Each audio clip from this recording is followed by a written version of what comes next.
Ministry of Social Justice and Empowerment.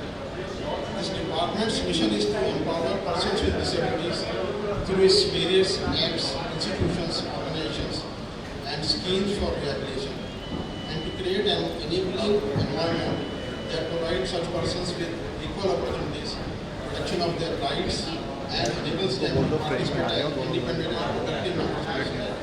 Earlier, he had been posted in various capacities in UP, including Special Secretary of Information Technology.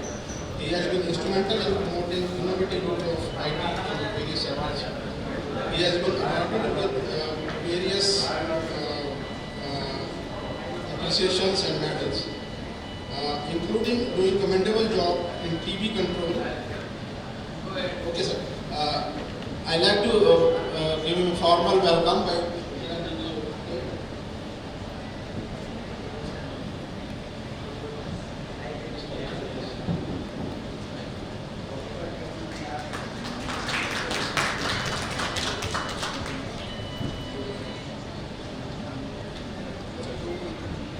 We have amongst us Professor M. Balakrishnan, is Professor of Department of Computer Science at IIT Delhi. For the last 22 years, he has been involved in teaching and research in the area of digital systems, designs, electronics design, computer automation, embedded systems. He has been on the board of several companies, and he is involved in a number of projects that can enhance safety, mobility, as well as assist in education. Smart Game is one of the first products which has come out from their group. And he is also mentoring one of the projects from the Department of Electronics and Graphics. I request to formal welcome to Professor Balakrishnan.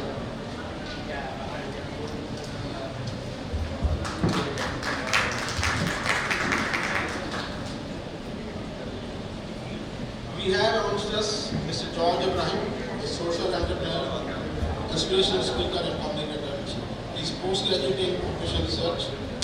He is the founding chairman of World Blind Cricket Council and conceived and organized the first ever World Cup on cricket for the blind in year 1998. He has launched competitive blind cricket in India since 1990. He has launched a major program, IVA, single stop knowledge resource for life with blindness, bringing together information as well as organizations working with the blind into a single platform. He has been also awarded with a number of awards. I would just formal welcome to Mr. George Ibrahim.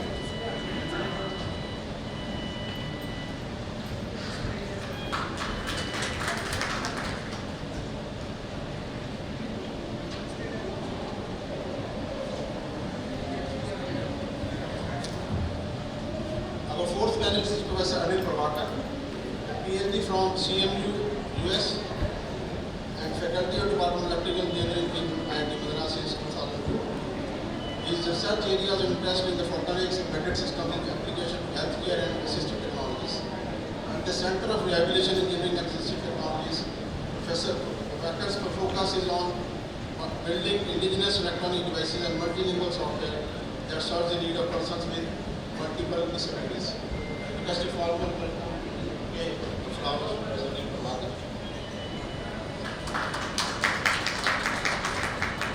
The moderator for this session is Dr. Devashish Datta. He is our group coordinator in the Department of Electronics and IT. He is heading R&D in electronics, information technology, computing and cyber security. Now I request Dr. Devashish Datta.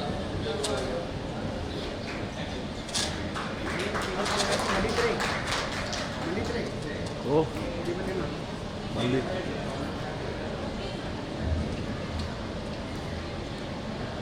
Ladies and gentlemen, we have a distinguished panel here, and I apologize, I forgot to welcome Dr. Devashish Datta since I've been writing in him more than usually.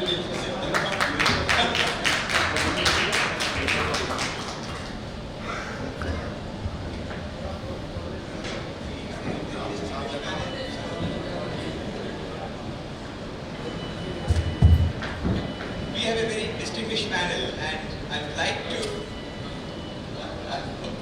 I would like to segmentize the presentation, or it will be 8 to 10 minutes maybe by each of the panel members, then interactions on those, and then finally we can conclude on something.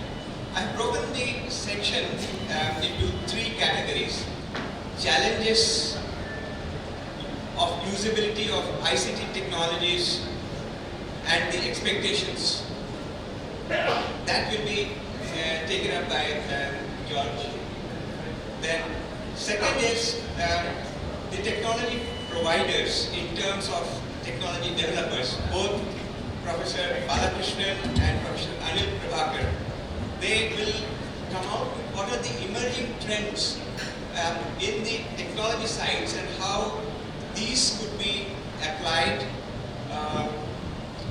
for ICT aids for impaired persons. And the third and the most vital is, many times we develop solutions, but deployment of these solutions becomes a challenge. So we will be taking the thread from the Ministry of Social Justice, and Avanish will be definitely speaking on that. So I would first request George to speak out on what's the need, what is the current status, what is really paining us, and how we are not able to do it. Thank you, Dr. Datta, and good afternoon, ladies and gentlemen. I'd like to begin by making a statement that people with disability are potentially part of the human resource of this India, and potentially they are capable of being part of the mainstream. Secondly, I'd like to also state that technology today has actually created several solutions that actually could, if correctly implemented and rightly implemented, could assimilate people with disability into the mainstream. Whether it is education, whether it is employment, whether it is governance, whether it is electoral process, whatever. And there is no reason why people with disability cannot become full-fledged citizens of the country. Having said all this, I would also like to make a statement that I read recently on Facebook, which was that all children are born potential geniuses. But once they start engaging with the world, that is the family, the society, the education system and so on, most of them end up being morons. I'm quoting, right? It's not my own statement, but I think a lot of what this statement makes is true. So the idea is to actually make sure that every child that is born into our country actually gets the best opportunity to evolve. Now, technology is available. There are screen reading technologies, there are various apps and all kinds of things which are coming up, which subsequent panelists will be talking about. But I think the critical thing is the mindset that prevails, that prevents people with disability to actually participate. There is a strong traditional thinking, there is a strong mindset and a perception that people with disability have to be looked after. So that mindset is a area of resistance. So when you talk about going to school, in most schools, the teachers and the management oppose introducing children with disability in the school. The number of schools where people with disability have been included are very few. They can be counted on the fingers. Now, when you're talking about technology, recently the government of India had launched something called the Scalability Pustakalaya, which was a partnership between the government and the private NGOs.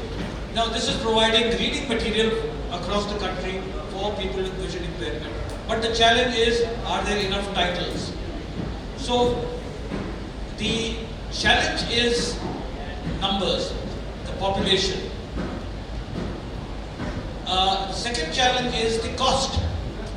Now, you might create something, there are technologies available that they're very expensive, and the individual disabled person may not be able to apply it. Even the schooling system might not be able to deploy it. So technology is there, potential is there. I talked about the perception. I'd like to also quote another example. About an hour ago, when I knew that I was coming here for this panel discussion, I had put in a tweet. I put in fact a series of tweets about this panel and allied subjects. And one of the things I said was, do away with scribes involve or deploy computers.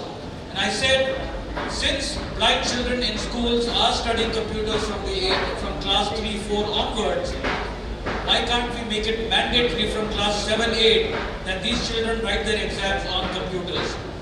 If the government and the education system makes it mandatory, then the children will prepare themselves by doing assignments, projects, etc. and their exams on computers, so that from class 7 onwards they are able to use computers in their, for their exams, and by the time they finish their education, they are on top of the computer technology, and therefore they become much more employable than they are today. 2 years ago I had interviewed over 400 visually impaired students in Delhi, and found that 90% of them were unemployable. And that is a sad commentary on the kind of quality of education that is being provided. Now with technology, it is definitely possible to provide access to good quality content, good quality learning for people with disability. So I think it is very important for us to recognize the value of technology to add value and include people with disability. There's one more important thing I want to share, which is, yes, Digital India. This, I think this pavilion is called Digital India, right? Now when Prime Minister Modi had announced Digital India, I think it evoked tremendous hope in the minds of people with disability, because Digital India has three main objectives. One is digitizing governance, 2, digital infrastructure across the country, and 3, digital literacy for all. Now the question I would ask is, when we are planning all these 3, do we actually, or are we conscious that people with disability also are citizens of this country? Can they be part of this Digital India? Technology is available, but are we conscious? Is the Ministry of IT conscious of the fact that technology can definitely break down barriers of access? Today, ladies and gentlemen, if I were to open an account in a bank, there are some banks where I can operate the NEFTs and the RTGs, and I can do internet banking.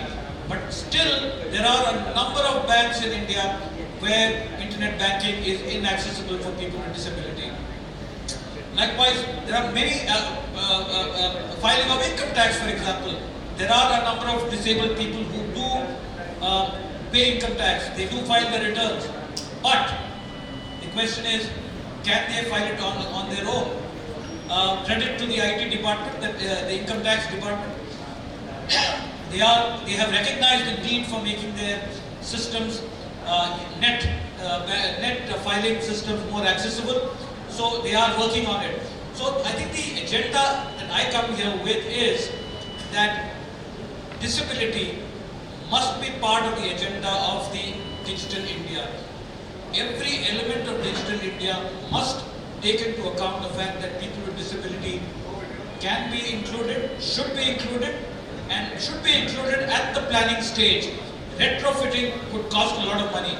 So it's important for us to actually make that inclusion. In conclusion, I would like to also state that there's a lot of time that is being spent by people with disability to get disability certificate, and in the process access facilities from the government. Now, though there are systems in place, but given the volume and size of our country, the vastness of our country, it is challenging.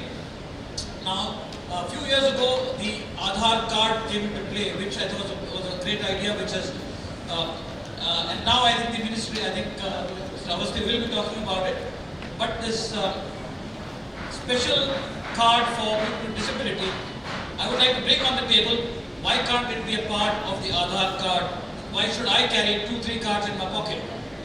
So can we be included using technology is the question. The answer is yes. Second question is the government, especially the IT department and the other relevant department, are they aware and conscious that this inclusion is possible, and are they committed to doing that? These are the questions I'd like to leave on the table. Thank you. Thank you. The takeaway from what George had just said is actually whether we are taking into account into the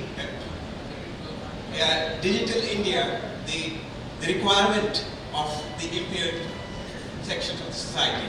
Yes, we are, and we are committed to doing it, and we will be doing it.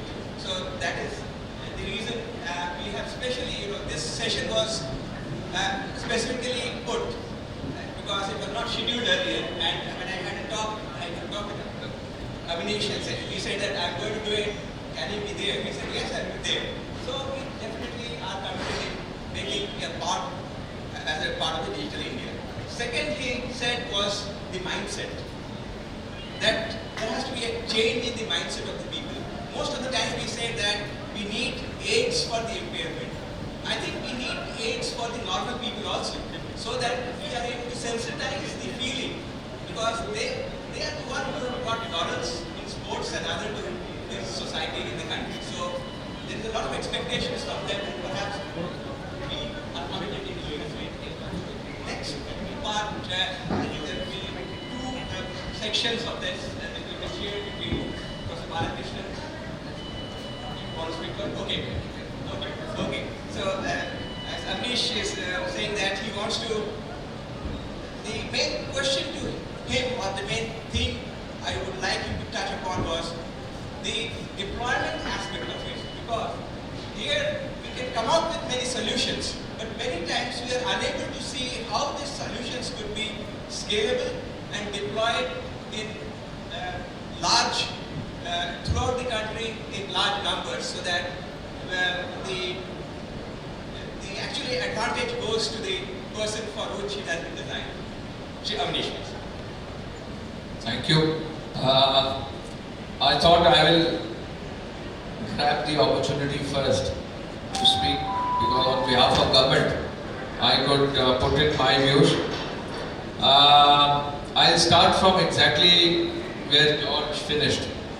George had made a point that, well, we should not be retrofitting. He spoke about the universal ID card and why 2 cards or more cards. And he also spoke of why digital India should be an inclusive India and why we need to take it forward. I'll just very briefly put the things before you. One, the platform is of Deity, and it is a conference of inclusive environment for all persons with disabilities. The first issue that I would like to inform you is that the Government of India in the Department of Empowerment of Persons with Disabilities has launched what is called as the Accessible India campaign. Now the Accessible India campaign, within it has the component of accessible websites. Now that is what George was talking about. Some banks don't have accessible websites. So if he wants to do net banking, it is not possible on some of the websites because they are not accessible. Now with Deity and our department, we have undertaken the entire process of making all government websites in the Government of India, the PSUs, compliant, basically WAG2 compliant, as well as then we have undertaken with the state governments that their website should also become accessible and compliant to accessibility. Now this is a large task. Few websites of the government were accessible. In fact, our department's first website was one of the very few websites that was accessible. The concept of accessibility is a technological solution. The technological solution is there. It is not that there is a difficulty in finding a technical solution to it. It's only a question of adhering to the standards which are required to achieve the accessibility in the websites.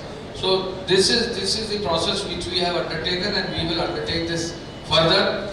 Second issue is regarding the universal card. Now Aadhaar cards are already made for about 95 crore people. The Aadhaar card does not capture disability. So if you go to a kiosk for Aadhaar, they will just record your biometrics and then record your name and basic details and give you an Aadhaar. So basically it's a biometric identification of a person. The Aadhaar card per se does not capture anything on disability or anything on education, employment, any other status which is required for us to take up the entire issue of persons with disability. So what we have done is, we have launched this universal ID card for persons with disabilities. It's a cloud-based solution where DATI as well as what is called the Smart Governance Initiative, they have collaborated with us. We have got a digital partner who has made this entire software, which is now hosted in the NIC website and NIC cloud, and this software will now link all the details of the persons with disabilities together with the Aadhaar. So it's basically an Aadhaar based solution. You don't need to carry a card. If you have an Aadhaar card, we will know what your details are. If you have your UDID number, we will know what your Aadhaar number and other details are. So it is only a question of having the number. The cards are given because in the rural areas, if you give a government issued card with the mohar of the government of India, the mohar of the state government, that becomes somewhat of a pass which if you can show somebody, it becomes very obvious that this is a person with disability who has been certified and authorized by the government. So it acts as an ID card for the person. I did a lot of work in adult education and we had large number of these volunteers. All the volunteers wanted was that I issue an ID card as a district collector with the photographs to them so that wherever they go, they show this to the person concerned and say that, well, they are such and such. Similarly, our ID card is very much in demand in the sense that people are demanding that we issue an ID card to them so that if they go to a railway counter, immediately the response is positive. If they go to a department, immediately the response is positive. If they go anywhere and see, if they go on a roadways bus, immediately if you have an ID card, the conductor would know that, well, he or she is a person with disability and give the benefits which are supposed to be given. So the universal ID card will capture details on education, details on employment, will capture details on the disability type and percentage, so that this entire database will then help us to launch schemes and programs for persons with disability. It will be Aadhaar based. In the sense there is no other identification. You have to give your Aadhaar number to formulate your UDID number. So this is the second point that I would like to make. The third point is what I am very happy that Professor Balakrishnan is here. We launched the smart canes all over the country. Now it's quite some time that we have launched the smart cane. And basically technology can find solutions to these barriers, which we call as barriers to the environment, and technology should continue to find the solutions to the barriers to the environment.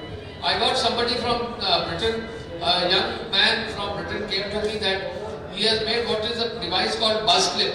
So you put it on your shirt collar, and similar to what was being done in the smart cane, this buzz clip will tell you how far are you away from the next obstruction. So these are technological solutions we need to take up. I can tell you, most of the mobile phones that now are coming with the modern software, they are almost all accessible. The iPhone is very accessible. The smartphone of Samsungs are accessible. And to take this forth, we have what is called the scheme of EDIP, where we give free mobile phones to students who are blind, and we have now been doing it all over the country. This smartphone comes with the appropriate softwares so that the smartphones can be used for the educational purposes. We have now till now distributed more than about 10,000 such mobile phones free of cost. We earlier used to distribute Samsung mobile phones. Then now we are distributing Lenovo mobile phones, and these are being done all over the country. There are institutions where such demand is there from the students. We are also ready to take those inputs and provide the smartphones to such persons all over the place. The third area where technology is important is we have done a study in what is called the National Institute of Mentally Handicapped, which has now been changed. So in this institute, the study was made. If you take a laptop and you take mentally impaired children and you provide them educational tools through the laptops, some of these children show a fantastic improvement in their capacity to absorb knowledge, capacity to respond, and the capacity to take things forward in their life. Now this again is the use of technology for persons with disabilities. I would suppose all of this we will club within what is called as Digital India. Digital India, as George has said, should reach each and every person in the country, should reach each and every corner in the country, and I am sure it will reach each and every corner in our own lifestyles.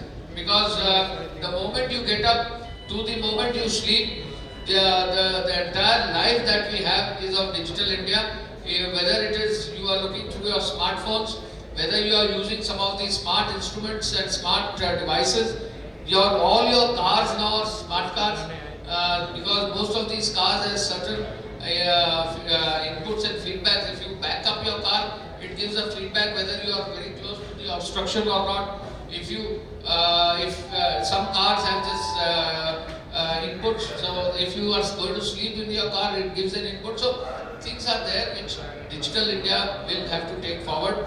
I am sure with the accessibility of the websites, I am sure with the launch of the Universal ID card, I am sure with the spread and scalability of the scheme of the EDIC which we have in our country, we could take it forward.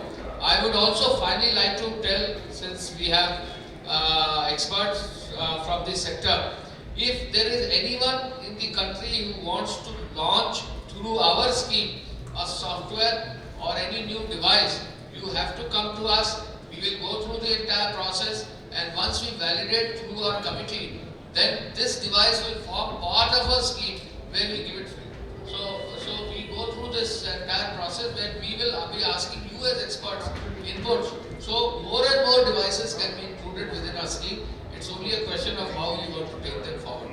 So with this, I would like to thank once again DT. I would like to thank them for having invited us here today. It's a huge mela. In this mela, जैसे होता है मेले में कि लोग खोई हुई चीज़ों को पा जाते हैं, तो निश्चित रूप से इस मेले में हम लोग अच्छी चीज़ें आज इस कॉन्फ्रेंस के माध्यम से पाएं. We gain more inputs.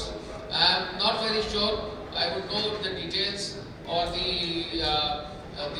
backgrounds of the people who are here, but definitely if any one of you would like to come back to me on any of these inputs, we will give you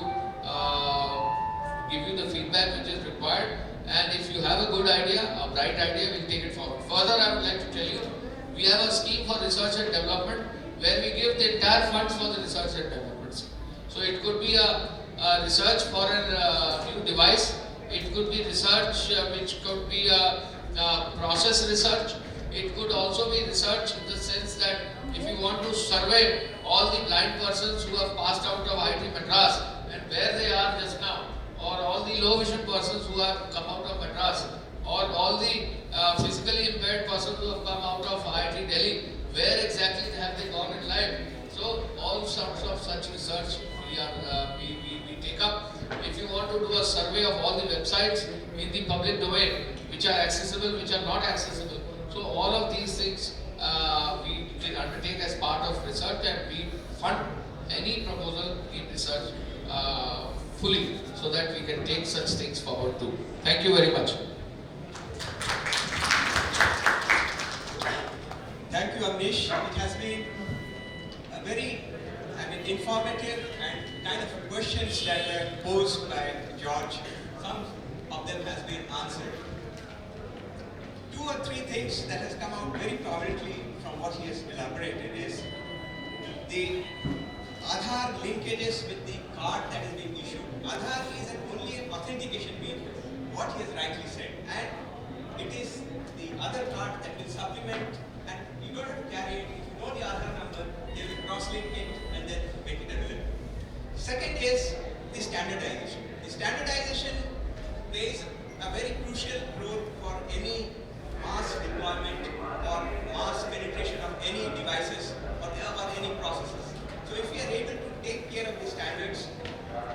part. The third aspect that you touched was the how accessible are my websites, and he has already said the actions that have already been initiated towards this direction. The another thing that happens is the research and development that takes place, and the committee that you now just said that will be, then this process can be strengthened a bit so that the number of departments are engaged in similar activities from IT, from MHRD, from DST, from your side. We could integratedly do so that the approach and the beneficiary are very focused and we all deliver for the same function. With this, actually, I will go to the next panelist. Most probably, I will request Dr. Balakrishnan to actually, the technology has come up a long way and is going in a direction that it was never believed that it will go. I mean, people have been talking about algorithms, now it is data driven. That means if the big data has come in and it is the data who is telling how to move about. There will be, so if you are able to get data on the requirement of this inferior persons and other, we will definitely come out with a number of new technologies and how we can assist them. Dr. Balakrishnan. We are living in very exciting times as far as the technology goes. I do not know in this room whether there are more cameras or more eyes that are present in this room. Perhaps there are more cameras than eyes, because all of us are carrying 2 eyes and 2 cameras. Camera with phone with 2 cameras. So just one of the challenges has been the technology has already been available, but it has been extremely expensive. In the last 10 to 15 years, the type of, the research that happened in the VLSI domain first, which really created a scope for controllers, very, very low-cost controllers, low-cost systems which could run software, could run algorithms. So that's one major change.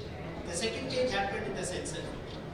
The type of sensors today available, like camera reading, WC sensors, or other sensors like ultrasonic and so on, which have completely impacted not only communication, we are all connected and all that, that's all the digital part of it, which is very clear, but even in what Mr. Avasti refers to in terms of cars becoming smarter and so on.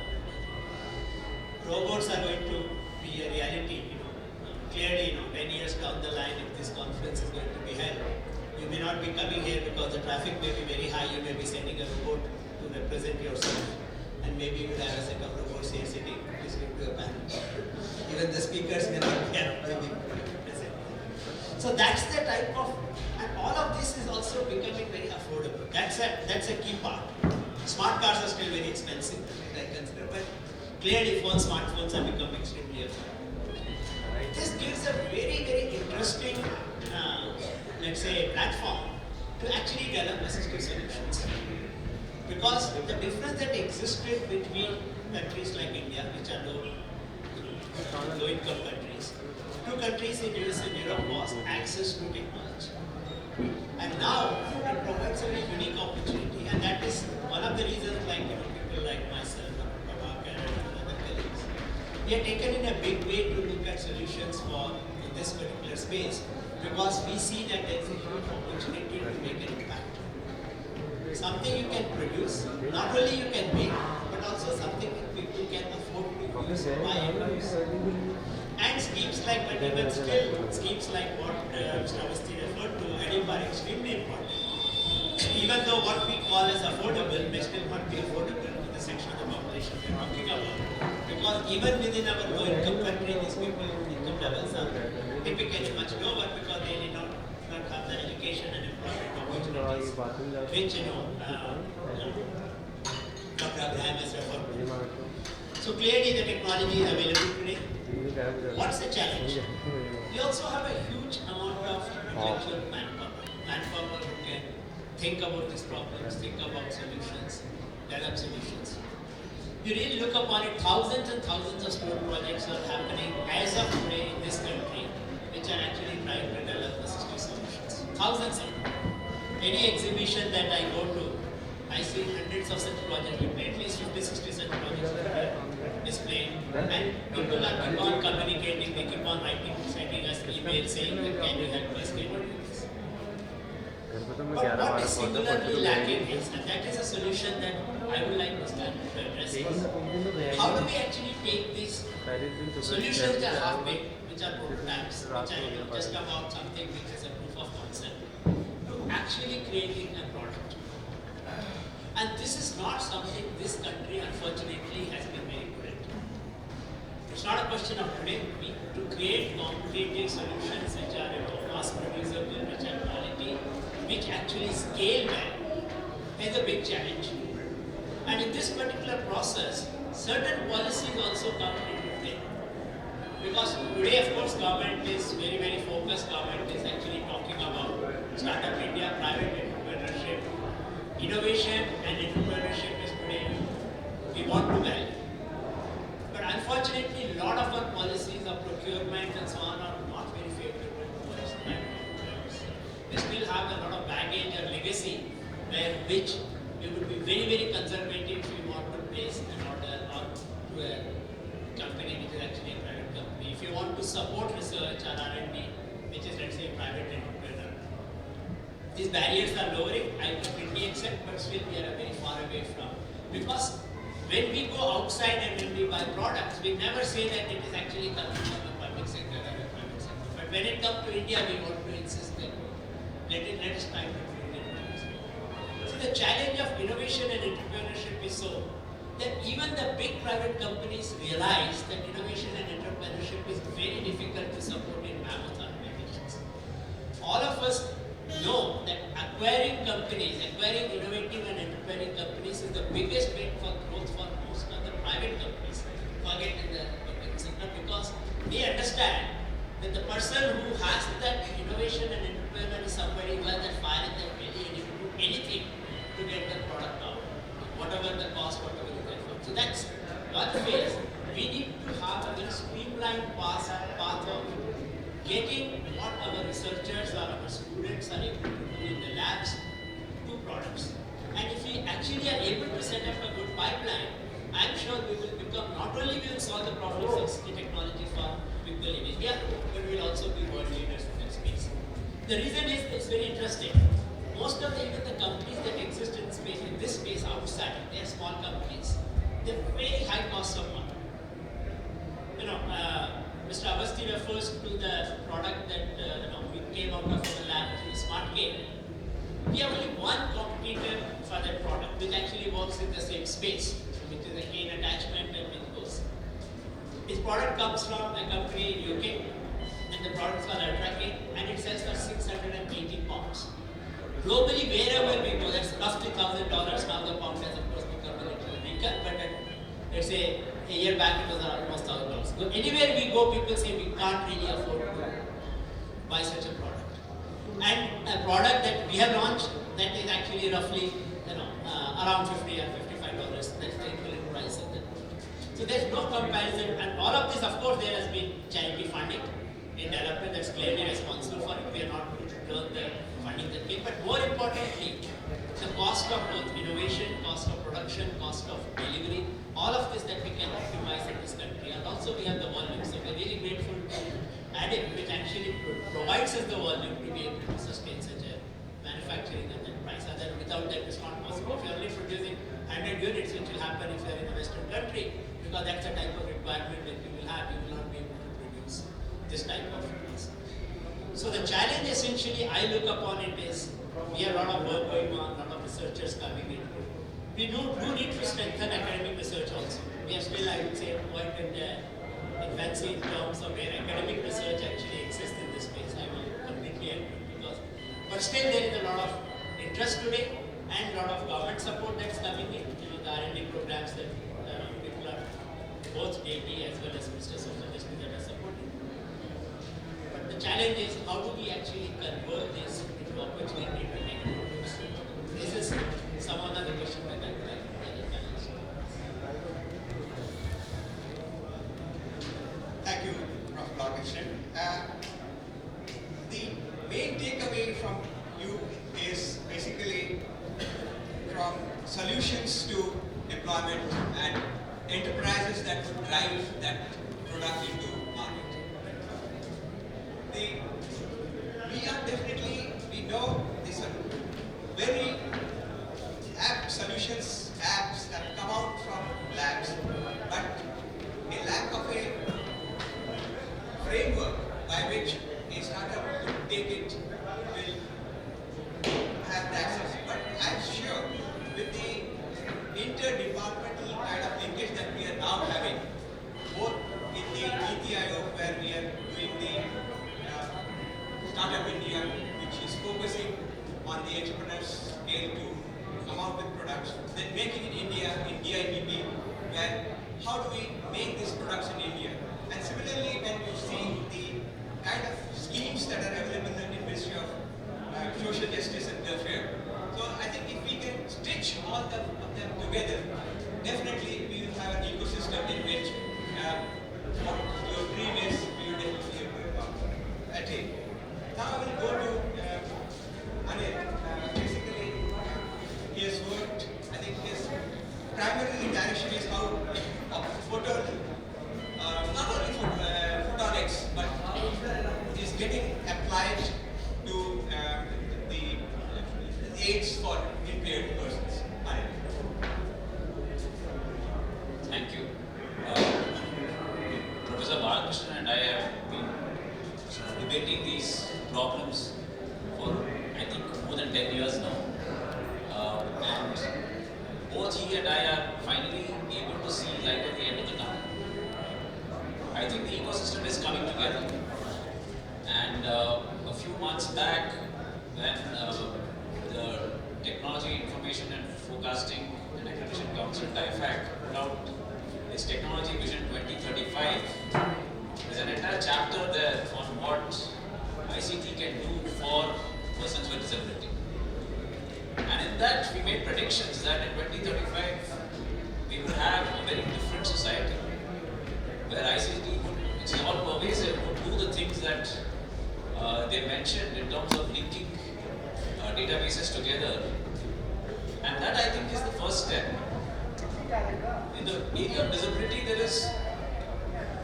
you need both things. You need the ability to customize for each individual. And at the same time, you need the ability to aggregate demand. So, the reason to aggregate demand, as has already been mentioned, is that it drives cost down. And undoubtedly, when we make something, it is made at 20% of the cost.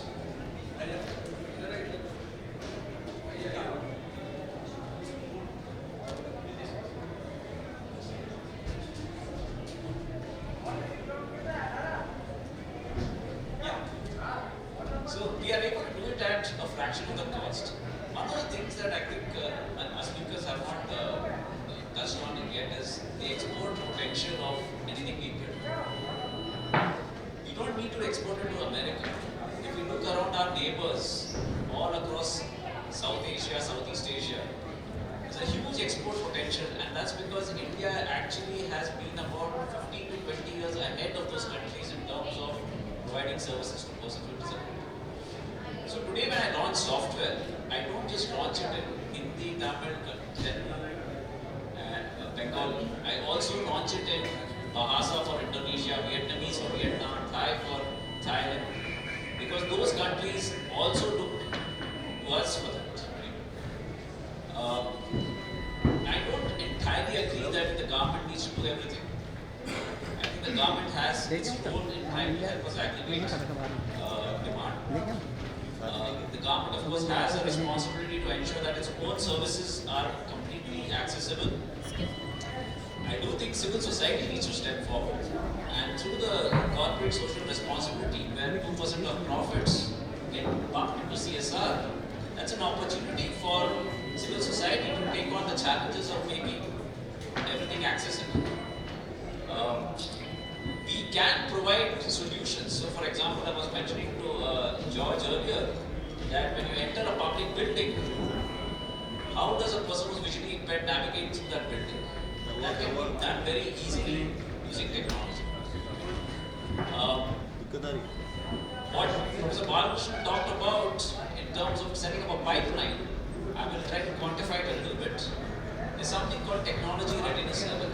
When you go to the shop and buy a product, that product has reached a technology readiness level of 10 on a scale from 1 to 10. So 1 to 3 is what academic institutions will do. 7 to 10 is what large companies will do. Between 4 and 6 is where the startup ecosystem comes in. The startup ecosystem will take an idea that has been prototyped inside a laboratory and run it through its early stage testing and then hand it over for mass manufacturing. And that gap between 4 and 7 that the startups need to bridge is what has been missing so far. So today, both the IIT Delhi, IIT Madras and IIT Bombay and all the other institutions, if you look around, there's a huge ecosystem of startups that is kicking in. And I'm optimistic that within the next 3 to 5 years, we will see a large number of companies in this space who will be able to make the transition from prototype to final product.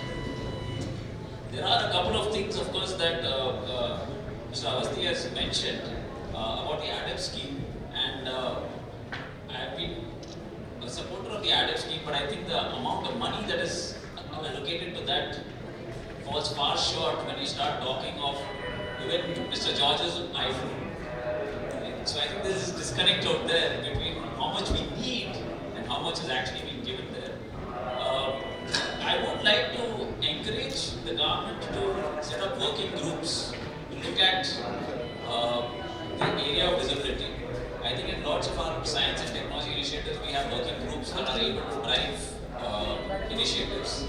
I think having working groups like that in the area of visibility both adds a focus, and it also allows you to bring together people who are like-minded onto the same platform. I mean, in more privately, Professor Balakrishnan and I have been talking about setting up what we call centers across the country. I had an acronym which I called it the Center for Rehabilitation Engineering and Assistive Technology. So it works out to CREATE. So if you go and look for it, it will be create.iitmadras.ac.in. Similarly, if you can have create.delhi university. So that acronym CREATE, we should have hundreds of those, with everybody creating something. If you have hundreds of those, then it's likely that tens of those will make the transition to the next phase where they're ready for field testing. And out of those tens, ones or twos will come out with final products.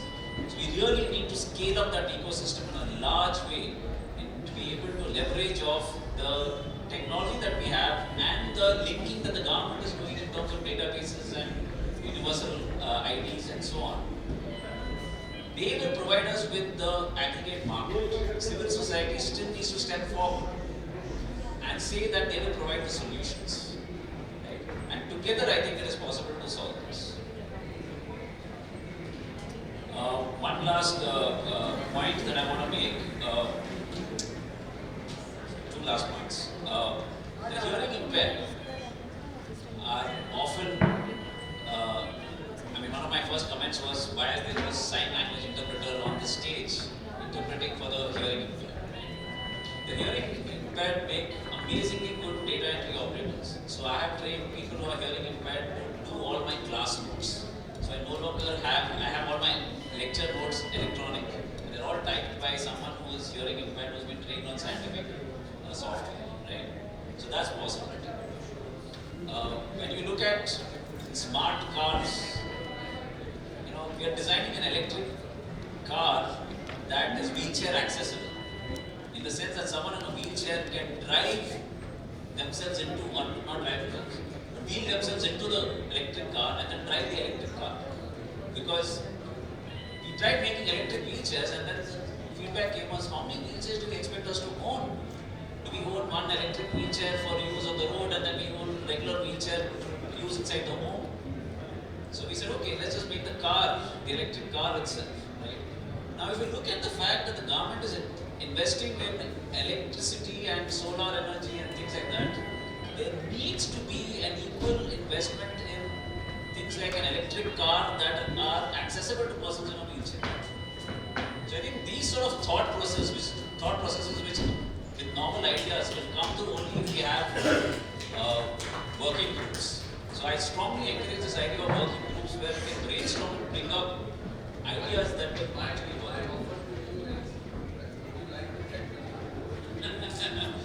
Shoot myself. As long as the working group meetings are not held in Delhi, the answer is yes.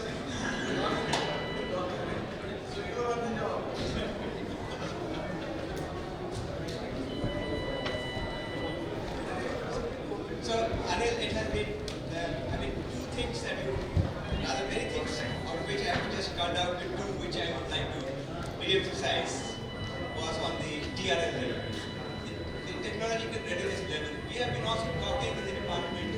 We support the projects where we can take from 4 to 7 and beyond that. That will be most material of all our future projects. Second is actually, you talked about working group definitely. As Amisha also said, we have got working groups, but we don't have any specific information. I think that's a Will you be part of the working group? I have 2 members already. All is already there on board in any case. I can claim on him. And process arm is already in Delhi. But you meet call it in Delhi, you can call it wherever you like, and we'll support the working group in functional meeting. So that is not a working group is for. So, basically, Mona is the director of CDAC.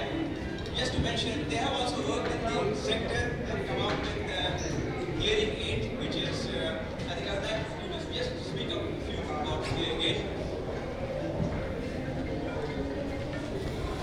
Thank you, Devashish. I was not destined for this particular panel discussion. My panel discussion is the next one. But since CDAC works in almost all areas of technologies, as a director general of CDAC, I could probably fit anywhere. So, I will talk about hearing aid. Now, that's a technology development which was actually done by CDAC with support from my team. Now, before I actually tell you what hearing aid is, let me tell you what the problems with the hearing aids are. Those who have actually used hearing aids would actually know the simple ones, which are simple volumetric control, they just don't work. And people hate them. Okay. They usually what happens is, if you look at the eardrum, it has a different frequency response. At different frequencies, your hearing capacities are different. Programmable hearing aids are the ones which are, more commonly acceptable, adopted by people. And I think quite a lot of ICT work has been done. Now, if you look at these hearing aids, there are a lot of hearing aids which are made worldwide. Very expensive, ranging from $1,000 to $800 to something like about $2,000. It's just not affordable for most people. So it's like spending about 70,000-80,000 rupees is very, very high. So what we actually said on this was to reduce the cost. And how do we reduce the cost? We must own each and every piece of technology. We develop the chips, we develop the circuitry, we develop the battery system, we develop everything. Most sophisticated technology that one could bring in. And the cost, which turns out to be 110. And in fact, we are actually selling it on our website. We are selling it through a variety of channels. Government has supported in a number of ways. And people are happy about it. It is one device which is very, very appropriate, works very well. But this is one example of how technologies can be developed for the targeted group. And I think this is what I would like to put it on the table, that these kind of things can actually be done. Thank you. Thank Thank you, Ryan. Actually, I think I've been summarizing after each of the panelists because there are a lot of distinguished people in the audience too. I will open it for some questions for the panelists so that we are able to take larger benefit. So I will request the audience to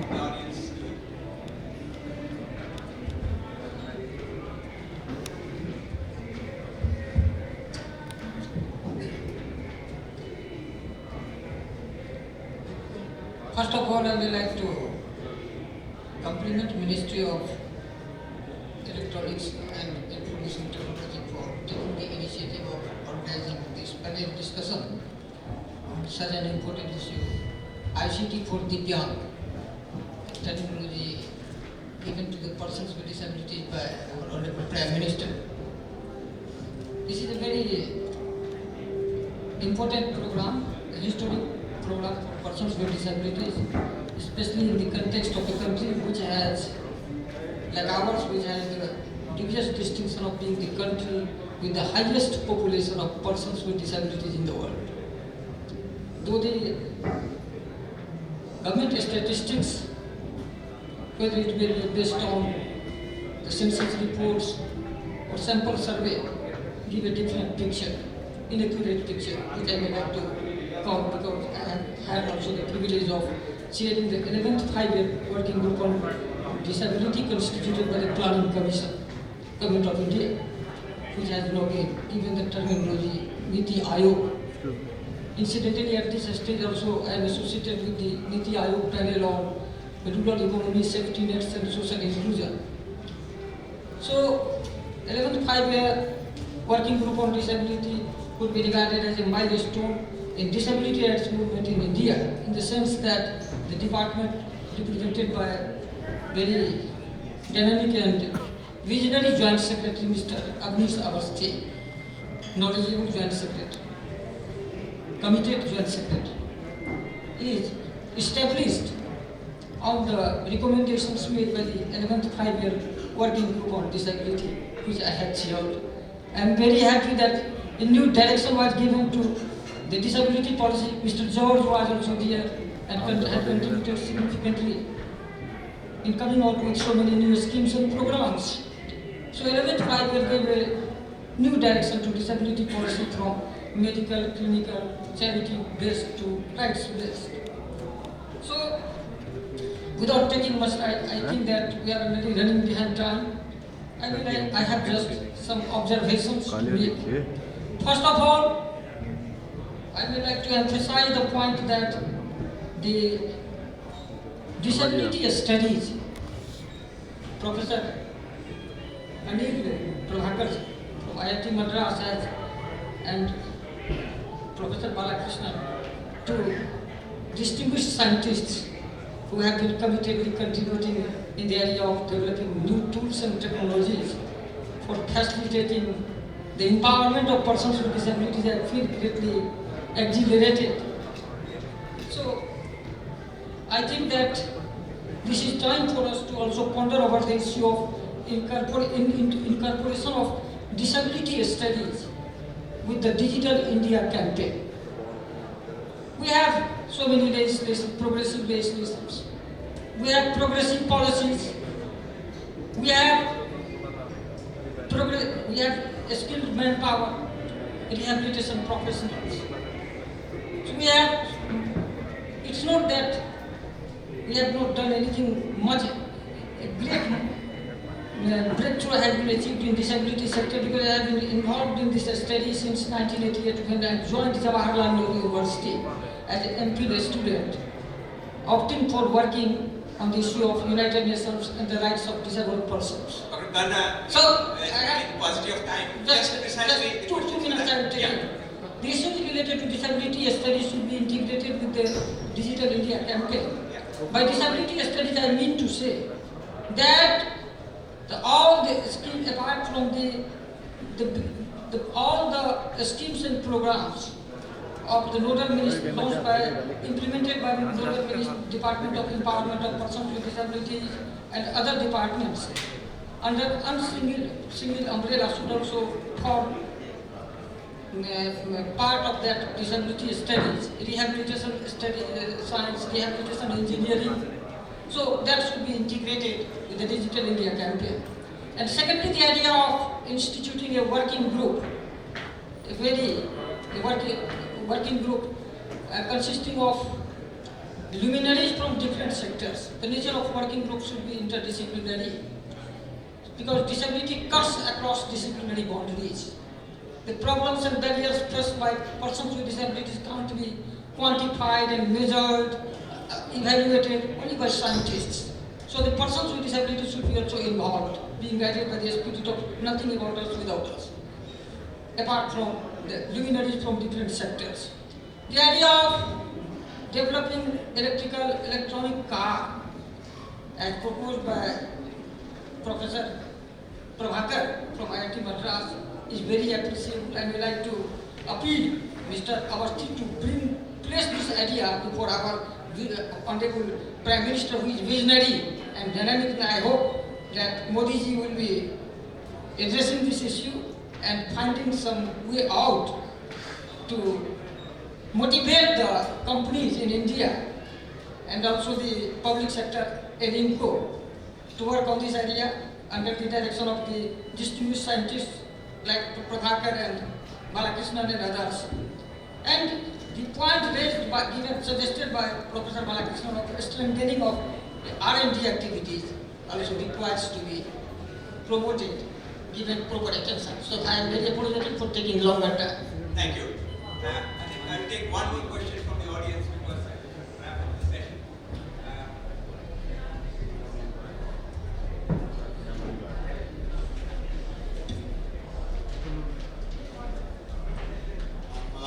Deepak Arora from Max Hospital. Work with the NGO also. Has, works on the inclusion of all the people into the mainstream, whether disabilities or with abilities. And first of all, I thank you all to invite us to this panel discussion and enable us to enlighten on what the government is doing on students. And what my main emphasis will be inclusion of parameters in any program from the very beginning. Not that we take a late start and then put features into it.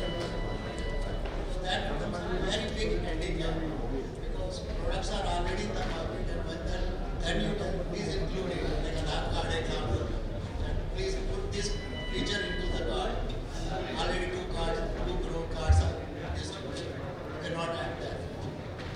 I think that's what the people are working for. They should have been from the very beginning in this.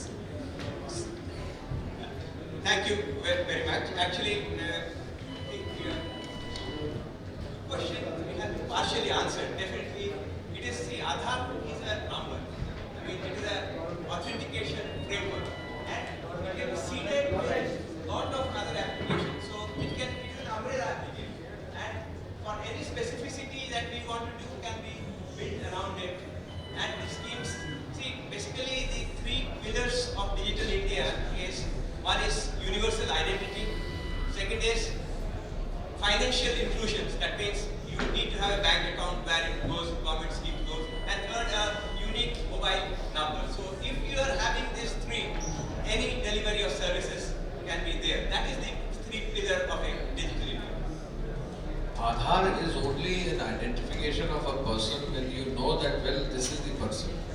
Beyond Aadhaar, you can do any service of the government, you can do any private service also. Large number of companies are, I was told yesterday, we were in a conference where Mr. Bill Gates was there, he gave his speech on transforming India. So somebody in the panel told us that some of the private consumer agencies, these online people, they are using Aadhaar for their delivery boys. So the moment the delivery boy gives his Aadhaar number, he gets the material with him. So the authentication of the delivery boy is done through Aadhaar. So Aadhaar essentially is only an identification. Once you have identified someone, then you can do all sorts of data like collecting data of every woman who doesn't have a proper gas cylinder, and then you identify such women and then give them a gas cylinder. There are students whose Aadhaar card you take, then you provide them the scholarships through the various databases that you generate. So the Aadhaar is the first step of identification of the person, whether you have reached the right doorstep or not. Inside the house, how do you decorate? That depends on what is your use for the particular Aadhaar number that you are going to use. So we have to decorate with all the details about the persons of his educational employment details as well as disability details. So that is where that is the next step in any such identification. So Aadhaar would not be able to capture the disability data. Aadhaar would not capture your employment data. So all of that gets captured in the second phase. So that is the phasing of the data. As regards Aadhaar, use of Aadhaar, there is a concept that, well, why can't we use Aadhaar numbers and then carry medical data with that? Suppose you are a hospital and somebody comes to you and you do a large number of medical tests for them. If the government makes it mandatory that if you have to do a pathological test, the Aadhaar number of the person should be shown on the pathological test. What happens is, if somebody goes from one place to the other, his Aadhaar number immediately will show somewhere in some test somewhere, so that the recovery of the medical data becomes important. That is going to be a challenge for us. In our country, if we are able to carry the medical records digitally or electronically, large number of consultancy in the medical side will become much easier, because if a doctor can look at all the data digitally, he is able to give the consultancy very fast. Now, आज की तारीख में आप doctor के पास कोई जाता है, वो पूछता 3 साल पहले कहाँ टेस्ट कराया, तो कागज ही खोज रहा है या गुम गया है. Now, if you don't have the past history, you can't go forward in this. In the medical field is most important. So that is the way it happens. It will need to be done. I am very happy that you have pointed out to the hearing aid on the website of CDAC. I will now get 5 or 10 samples of the hearing aid. Let me see how we merge it with ours. What is the cost? 5,000. So you can be rest assured that we will make a proposal for about 100, 200 of them, so that we test it in some of the areas properly, and then we take it all on the EDIP scheme. So once we take it on EDIP, then we can take that forward. So that's something very great. And our thing of the working group is on. So you will receive a mail very fast. You could formulate a team so that we can take that forward. And the first working group that I would like you to take up is in the area of what you said, physical mobility. So that is, if you are working on that area, we would like you to take that area further, because large number of automatic wheelchairs are there in the market. They are firstly not standardized. Firstly, we don't really know which are the effective ones. Then secondly, they are very costly. So how do we standardize and make them affordable for the people in the country? That is going to be a challenge. Thank you, Manish. Just one comment. So, we're talking about digital India. We are in a pavilion for digital India. So, one of the challenges that we need to address is also somewhat unique to our society. See, we work on an open source software, screen reader software. But when you actually see across, there's very few users of that open source screen reader software in India. Globally, there are a lot of users. The reason is that the commercial software, which is extremely expensive, is actually free in India because of the way the piracy system works. So the challenge is, so that's why we don't have many users, so though we think that we should be with the open source community. The challenge is this view will come in a slightly different manner. We need a lot of digital data is available, a lot of digital solutions, everybody is referring to. The app development or solution development that will happen, how will the innovators and entrepreneurs be compensated? The challenge is going to be much more in this sector because the volumes are low. And it's not that type of a commercial advertising benefit that you get in other domains where just because you have a million people downloading, you don't care whether you actually charge for the software or not. The charge comes actually on the side panel of the website or somewhere else by advertising and so on. These are going to be specialized solutions. These are going to apply to a smaller number of people. These need to be sensitive to Indian languages and Indian use. If the entrepreneurship has to go in that digital domain, and then it infrastructure is going to be available. One of the challenges is how does it get the return?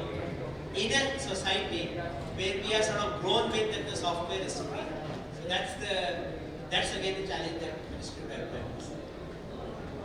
Thank you. I think we are running short of time because there's 4 o'clock, there's next session. But I think this is a dialogue that we have began. You have heard about the initiatives that people in the panel are aware of. There are many other initiatives which the audience can tell us. So I think we have to make a beginning, and with the aid of the support of the government, support of the civil societies, using the CRS corporate responsibilities, I think we should be able to make a better India. I think at the end I would like to conclude, which came out from yesterday's discussion in the GTR lecture. A new word came out with a physical world and a digital infrastructure. So I think with that we will be able to come to a better kind of society. Thank you. Thank you, panelists. Before we finally close the session, I'll request one of the guests to show off.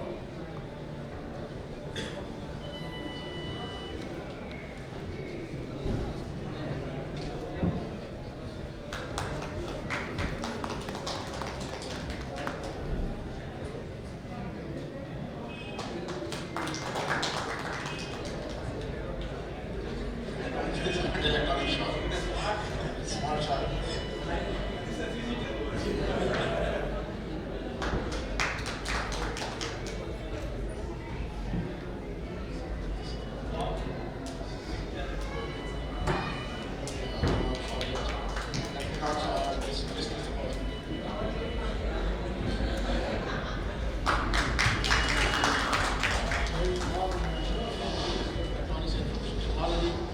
Panelists.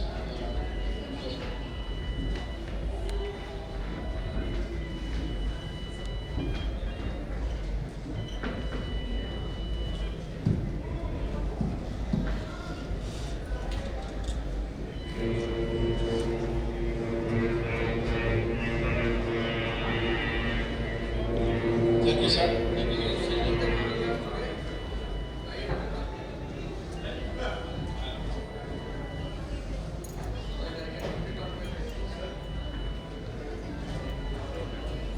Excuse me,